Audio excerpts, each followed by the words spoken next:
ओम शांति। विघ्न विनाशक सर्वशक्तिमान महादानी शिव बाबा बोले, क्या अपने आप को विघ्न प्रूफ समझते हो? जब स्वयं विघ्न प्रूफ बनेंगे तभी दूसरों के भिन्न भिन्न प्रकार के विघ्नों से बचा सकेंगे। स्वयं में भी कोई मनसा का विघ्न है तो दूसरों को विघ्न प्रूफ कभी भी बना नहीं सकेंगे। अभी तो ऐसा समय आ रहा है जो सारे भंभोर को जब आग लगेगी, उस आग से बचाने के लिए कुछ मुख्य बातें आवश्यक है। अब उस आग से हम कैसे बचें और बचाएं, बाबा बता रहे हैं। जैसे कहीं भी आग लगती है तो आग से बचने के लिए पहले किस वस्तु की आवश्यकता होती है? जब इस विनाश की आग चारों ओर लगेगी, ऑलमोस्ट लग ही गई है, उस समय आप श्रेष्ठ आत्माओं का पहला पहला कर्तव्य कौन सा है? शांति का दान देना, अर्थात शीतलता का जल देना। पानी डालने के बाद फिर क्या क्या करते हैं? जिसको जो कुछ आवश्यकता होती है वह उनकी आवश्यकता को पूर्ण करते हैं। किसी को आराम चाहिए, किसी को ठिकाना चाहिए, मतलब जैसे कि आवश्यकता होती है वही पूरी करते हैं। आप लोगों की कौन कौन आवश्यकताएं पूर्ण करनी पड़ेगी? आप लोगों को कौन कौन कौन सी आवश्यकताएं पूर्ण करनी पड़ेगी? हम सबको ये कर्तव्य करना है, बच नहीं सकते इससे। वह जानते हो, उस समय हर एक को अलग अलग शक्ति की आवश्यकता होगी। किसी को सहन शक्ति की आवश्यकता होगी, किसी को समेटने की शक्ति की आवश्यकता होगी, किसी को निर्णय करने की आवश्यकता होगी, किसी को अपने आप को परखने की शक्ति की आवश्यकता होगी, किसी को मुक्ति के ठिकाने की आवश्यकता होगी। भिन्न भिन्न शक्तियों की उन आत्माओं को उस समय आवश्यकता होगी। बाप के परिचय द्वारा एक सेकंड में शांत आत्माओं को शांत कराने की शक्ति भी उस समय आवश्यक है। वह अभी से इकट्ठी करनी होगी, नहीं तो उस समय लगी हुई आग से कैसे बचा सकेंगे, जिये दान कैसे दे सकेंगे? यह अपने आप को पहले से ही तैयारी करने के लिए देखना पड़ेगा। जैसे 6 मास का स्टॉक रखते हो ना, कि 6 मास में इस वस्तु की आवश्यकता होगी, चेक करके फिर भर देते हो। इस प्रकार क्या इस स्टॉक का भी चेक करते हो? सारे विश्व की आत्माओं को शक्ति का दान देना पड़ेगा। इतना स्टॉक जमा किया है जो स्वयं भी अपने को शक्ति के आधार से चला सके और दूसरों में भी शक्ति भर सके, ताकि कोई वंचित भी ना रहे।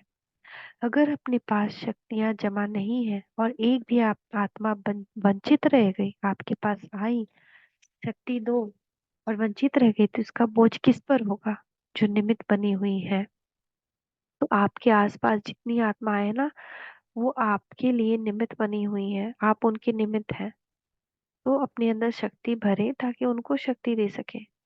सदैव अपनी हर शक्ति का स्टॉक चेक करो। जिसके पास सर्व शक्तियों का स्टॉक जमा है वही मुख्य गाए जाते हैं। जैसे स्टार्स दिखाते हैं ना, नक्षत्र दिखाते, स्टार्स दिखाते हैं ना, उसमें भी नंबर वार होते हैं। जिनके पास स्टॉक जमा है वह लकी स्टार्स के रूप में चमकते हुए विश्व की आत्माओं के बीच नजर आएंगे। तो चेकिंग करनी है कि क्या सर्व शक्तियों का स्टॉक है। महारथियों का हर संकल्प पर पहले से ही अटेंशन रहता है। महारथियों को के चेक करने की रूपरेखा भी न्यारी है। योग की शक्ति होने के कारण ऑटोमेटिकली युक्ति युक्त संकल्प, बोल और कर्म होंगे। अब यह नेचुरल रूप हो गया है। महारथियों की चेकिंग का रूप भी यह है। शक्तियों के किस शक्ति और शक्तियों में से किस शक्ति का कितना स्टॉक जमा है, उस जमा किए स्टॉक में कितनी आत्माओं का कल्याण कर सकते हैं। जैसे स्थूल स्टॉक को देख रेख करना और जमा करना यह ड्यूटी है, वैसे सर्व शक्तियों की स्टॉक करने की भी जिम्मेदारी है। यह होती है ऑलराउंडर की हर चीज के स्टॉक की आवश्यकता जमा करना। अमृत वेले उठकर अपने को अटेंशन के पट्टे पर चलाना तो पट्टे की गाड़ी ठीक चलेगी, फिर नीचे ऊपर होना असंभव ही नहीं। तो अभी यह स्टॉक जमा करने की चेकिंग रखनी है। सारे विश्व की जिम्मेदारी तुम बच्चों पर है, सिर्फ भारत पर नहीं। महारथियों का हर कर्म महान हो चाहिए। किससे? घोड़े सवार प्यादों से महान। अच्छा, तो इस मुरली के विशेष तथ्य क्या है? जैसे स्थूल वस्तुओं का स्टॉक जमा करते हो ना, कि 6 मास में इस वस्तु की आवश्यकता होगी, तो चेक करके फिर भर देते हो। इसी प्रकार शक्तियों का स्टॉक भी चेक करते रहो, इतना स्टॉक जमा हो जो स्वयं भी अपनी को शक्ति के आधार पर चला सके और दूसरों को भी दे सके। जब हम खुद ही अपने आप को नहीं चला पाएंगे तो दूसरे को कैसे देंगे? तो इतनी सहन शक्ति आए। सहन शक्ति कैसे आएगी? सहन करने से आएगी, योग से आएगी। जैसे स्टार्स में भी नंबरवार होते हैं, इसी प्रकार ज्ञान सितारों में भी नंबरवार होते हैं, जिनके पास शक्तियों का स्टॉक जमा है वे लकी स्टार्स के रूप में चमकते हुए विश्व की आत्माओं के बीच नजर आएंगे। तीसरा है महारथी, वह है जो ये चेक करे कि सब शक्तियों में किस किस शक्तियों।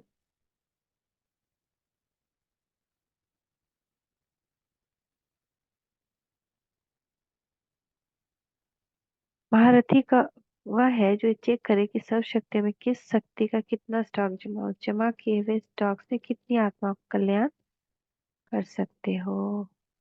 ओम शांति, ओम शांति, ओम शांति।